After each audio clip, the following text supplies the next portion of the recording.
What types of things should businesses be thinking about, especially when they're structuring a compensation package? Yeah, I think everybody wants to attract and retain the best employees without having to overpay.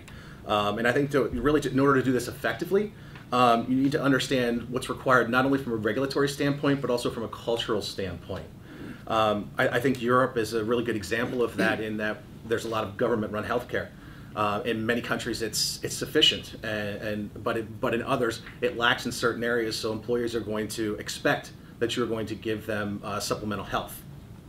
Another example of a regulatory standpoint is stock options.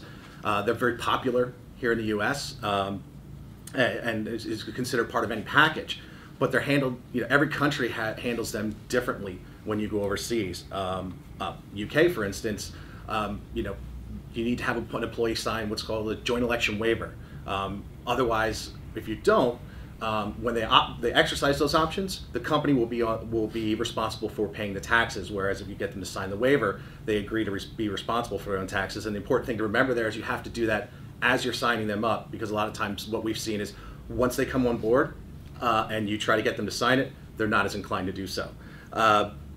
Belgium is another example where in Belgium you're taxed upon the receipt of the options, not when you exercise them. So they don't always carry as much weight in a country like that.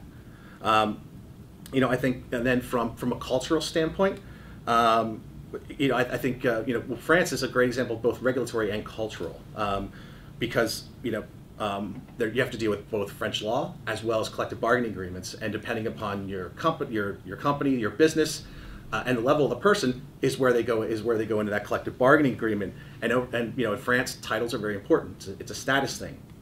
Italy's another example where status can be important. Depending upon the level of employee, they expect that you're going to offer them a company car.